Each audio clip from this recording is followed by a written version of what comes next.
अबला खड़ी रो रही थी।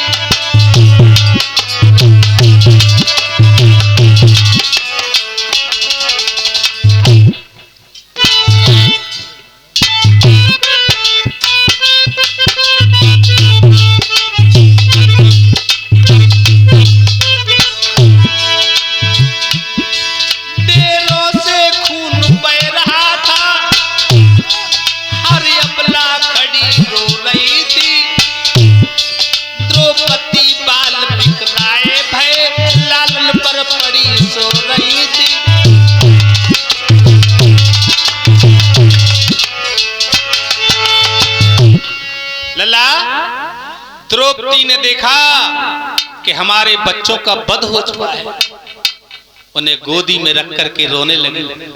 और तब तक क्या देखा है द्रौपदी ने कि भगवान अंतर्यामी का पदार्पण हो गया।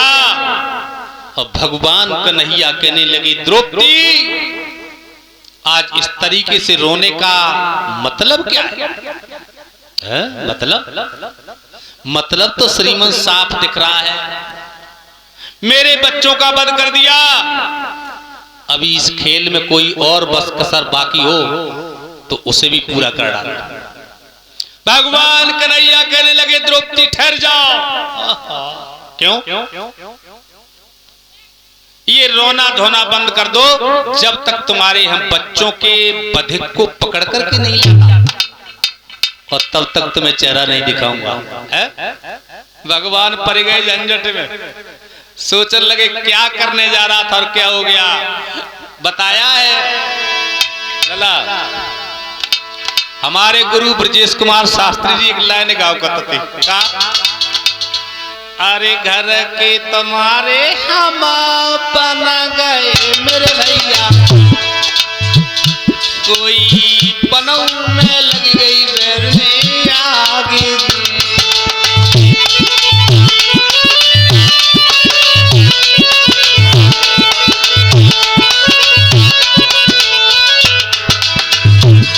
लला,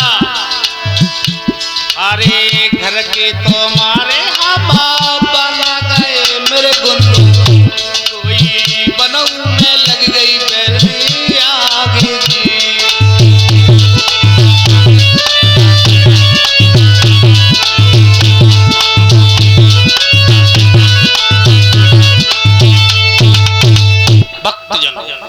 भगवान कन्हैया सोचने लगे, मैं तो युद्ध करवा रहा था और युद्ध में ये क्या हो गया। द्रौपदी ठहर जाए, हम तुम्हारे बच्चों के बधिक को लेकर आ रहे हैं।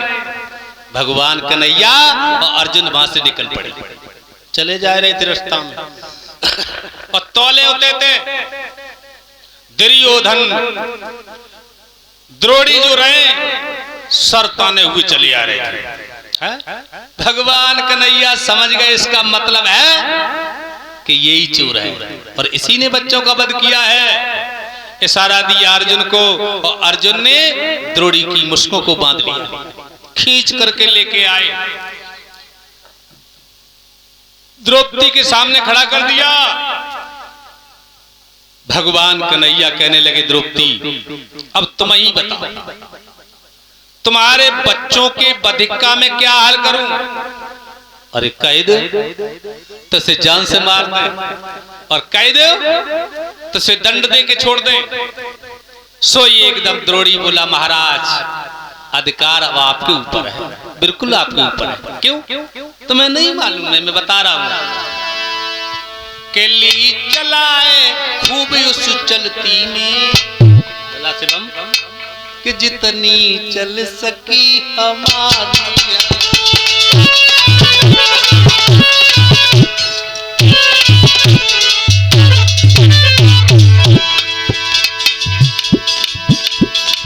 ली चलाए खूब उस चलती में, जितनी चल सकी हमारी है। मारो तो न्याय समझता हूँ, छोड़ो तो दया तुम्हारी है।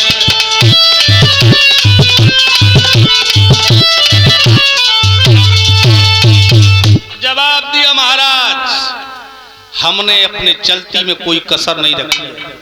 यदि मार डालोगे भगवान तो आपका न्याय हो जाएगा, क्योंकि मैंने इनके बच्चों का वध किया है। और छोड़ दिए भगवान तो आपकी ये दया हो जाएगी। है? जो इतने शब्द कहे तुरंत ही द्रौपदी ने दोनों हाथ जोड़े। महाराज बस दंडी को दंड मिल चुका है। चोर अगर चोरी को कबूल जाए तो वो चोर नहीं रहता है? इसके प्राणों की मैं भीख मांग रही हूं। भगवान कन्हैया कहने लगे, धन्य है द्रौपदी तुम्हारी जैसी स्त्री को, है? तुम्हारी जैसी स्त्री को जिसके बच्चों का वध किया हो और उसी बधिक के प्राणों की भीख मांग रही हो। तुम्हारी जैसी स्त्री ना ही तो दुनिया में आज तक हुई है और न आगे चल करके होगी।